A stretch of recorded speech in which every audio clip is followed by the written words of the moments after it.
welcome to Half the Battle. So, toy collecting. A lot of people do it, and almost everybody does it in their own unique way. When it comes to G.I. Joe, some want it all, some want it all but only from the original line, others are happy with just a few toys or characters that were their favorites as kids, and some only collect toys from certain years. Others still only go for the modern stuff. And all those ways are all equally valid. So you shouldn't see this as an instructional video. I'm not telling anybody how to hobby. I'm just telling you what makes me happy personally. And just so I'm not the only voice here, I invited HCC788 to tell us how he collects. So, take it away! Okay, I want to explain how I collect G.I. Joe. My collecting has been influenced by my YouTube project of reviewing G.I. Joe. The YouTube project is to review every vintage US released G.I. Joe action figure and vehicle from 1982 to 1994. So my collecting kind of encompasses that. I buy a lot of stuff on eBay, I get some stuff in Facebook groups or from local vendors, and a lot of things have been donated to the channel by generous viewers, so I appreciate that. That's very helpful. But I have noticed that reviewing the toys has changed how I collect them. For instance, I don't really care about variants. If I were just collecting for myself, I probably wouldn't go after the variants, but since I'm reviewing the toys, I feel like as much as possible I should show the variants rather than just talking about them, so I end up getting the variants anyway. Also, I probably wouldn't care all that much about the condition of the toys, but since I'm going to be showing them in HD and they'll be on big TV screens, I try to get the best example that I can. Another thing that I do is I limit the scope of my collection. One thing that influenced me a lot in the early days of my collecting G.I. Joe is a series of videos about Air Devon by Collectible Spectacle. Gotta say that right. It's an 18-part series. It's on YouTube.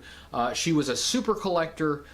She really did try to get everything, like every era of G.I. Joe, you know, even going back to the 1964 12-inch G.I. Joe, all the vintage, all the modern, and all of the international stuff from every country in which it was produced. She had a massive collection. But in that video series, there's a point where she says, the collection isn't fun anymore. It's too much. It's become a burden. That's something that really struck me, and it's caused me to really define the parameters of my collection and to stick to that.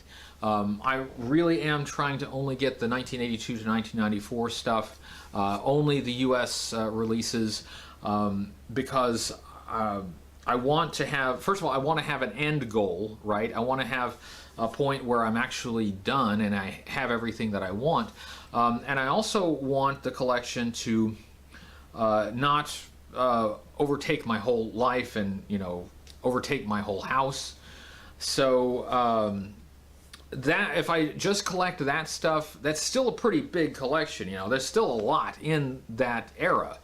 But it's not so much that it will stop being fun. You know, it's not so much that it'll be a burden. So that's my goal.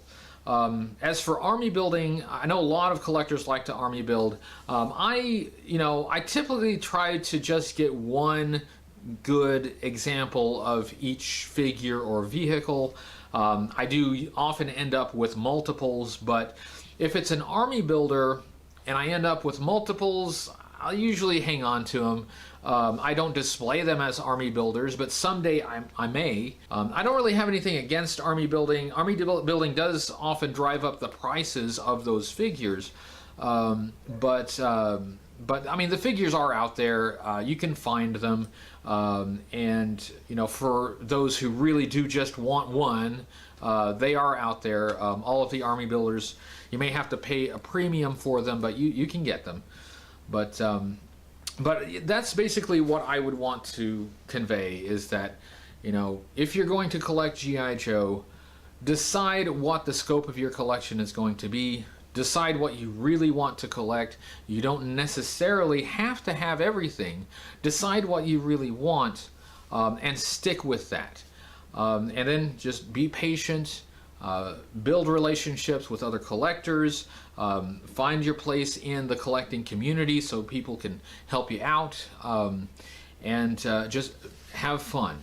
The whole point is this is supposed to be a fun hobby, so if it's stopped being fun, if it's become a burden, then you may have lost your way a little bit. So try to keep in mind what you really want to do and stick with that. As for how I collect, well, that's changed over the years. When I first started, back in 96-97, I started going to flea markets to find G.I. Joe figures I didn't have yet, and to pick up multiple of the various Cobra troops. Yeah, I was into army building from the very start. Hell, even as a kid I had more than one Viper, Crimson Guard and Cobra Trooper. Also in 96-97, the internet was just starting to become a thing. So I went on the information superhighway and found hundreds of people who also like G.I. Joe. I also found there were a ton of G.I. Joe figures that had never come out in Belgium. So that became my collecting goal at the time. Getting figures like Scrap Iron, Firefly version 1 and Torch, plus tons more. Basically, I had decided to get every figure from 82 to 94, but not all variations. Like Serrano with earrings or those different steel brigades. And I didn't care about vehicles that much. You can see how that's changed. I own over 40 kinds of HISS tanks. Help me, send help. For 1996, that's how I collected.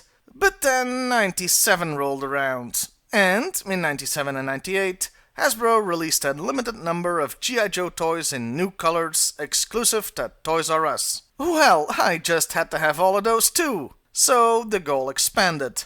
And it expanded again in 2000 and onwards with more new releases.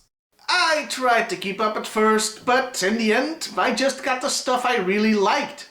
Yeah, some years were just crazy. As you may recall from my Winter is Coming videos last year, 2008 alone saw over 200 new figures released. And that was the new collection wave from the mid-2000s to 2012 pretty much. I had all the regular figures from the original line, so now I just picked up what I liked, continued to army build, and got the occasional cool vehicle. Then things changed again as I started doing this show. And although half the battle's main focus was, and still is, talking about the toys, comics and cartoons from the original line, it is fun to talk about more modern stuff. Like again last year's Winter is Coming. So I started buying toys for two reasons. To collect them for myself, and to review them. That does mean I've now bought stuff I wouldn't have ever picked up if I couldn't then yell about them on the internet. Take this thing for example, the Cobra Rat. I wouldn't have gotten this in a million years if it wasn't for this show. And its time will come. Oh yes, this summer. Another example would be the Pythona I got off eBay. Never would have bought that either, but I'm glad I did, as I dig it now. Though I will say this is not my preferred method of getting toys, just buying them off eBay I mean. You can find pretty much any toy you want on eBay, and buy it if you have the money. But that doesn't give me much satisfaction. I mean, where's the fun in that? I vastly prefer going to flea markets, specialized shops and Comic-Cons to search for stuff. The hunt is practically as rewarding as the finding. So, what's my goal right now? Well...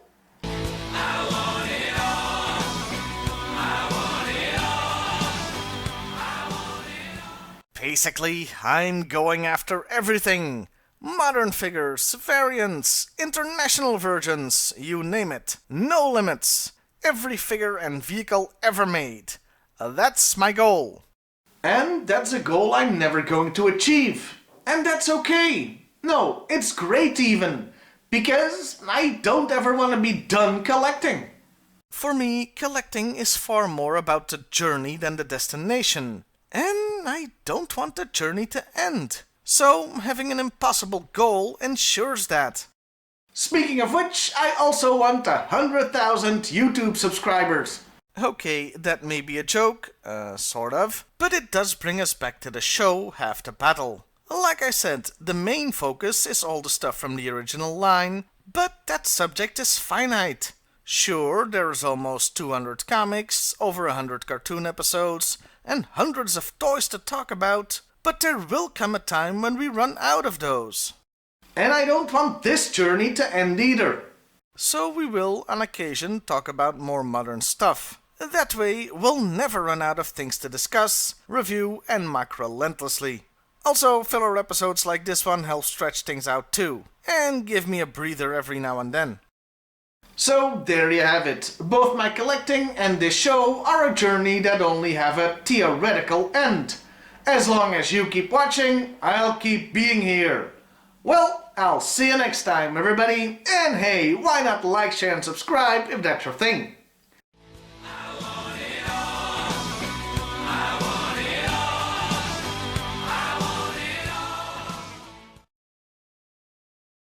Slight addendum, when I said I wanted everything, I only meant the stuff that's related to 3 1/4 inch or 4-inch Joes. I really don't have any interest in the 12-inch stuff or Sigma 6 or stuff like that.